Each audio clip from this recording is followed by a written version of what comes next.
Hi అండి. నేనైతే egg masala curry prepare చేస్తున్నాను. ఇందుకోసం కావాల్సిన ఇంగ్రీడియంట్స్ అన్నీ ఇవేనండి. ఇది చూడండి.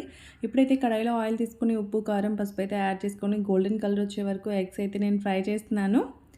అంతలోపు మనమైతే మసాలా ప్రిపేర్ చేసుకుందాం. ఇవన్నీ వేసుకుంటున్నాను. ఇవి వేసుకొని మిక్స్ చేసి పెట్టుకున్నానండి పేస్ట్‌గా. ఇప్పుడు రెడీ అయిపోయాయి చూడండి. ఎగ్స్ అయితే పక్కకు తీసి పెట్టుకుంటున్నాను. ఇప్పుడు కాస్త ఆయిల్ యాడ్ చేసుకొని కరివేపాకు, పచ్చిమిర్చి, ఆనియన్స్ అయితే ఫ్రై చేసి పెట్టుకున్నాను. ఇప్పుడు కర్డ్‌లో ఉప్పు, కారం, పసుపు అయితే వేసుకొని అలా మిక్స్ చేసి పెట్టుకున్నాను. యాడ్ చేశాను చూడండి. ఇది కాస్త ఫ్రై అయిన తర్వాత పచ్చి స్మెల్ పోయే వరకు ఇంకో పేస్ట్ అయితే యాడ్ చేశాను గ్రేవీ.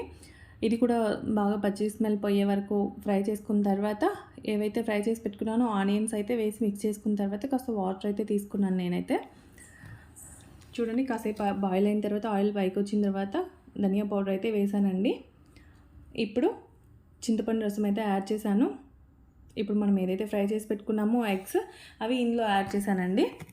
ఇప్పుడు కాసేపు అయితే ఒక 10 మినిట్స్ వరకు అయితే నేను అలా మూత పెట్టేసి ఉంచేసానండి. చూడండి రెడీ అయిపోయింది ఎగ్ మసాలా కర్రీ అయితే.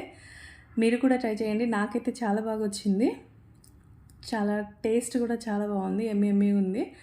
మీకు కనుక ఈ వీడియో నచ్చితే like, share, subscribe, please comment. Bye friends.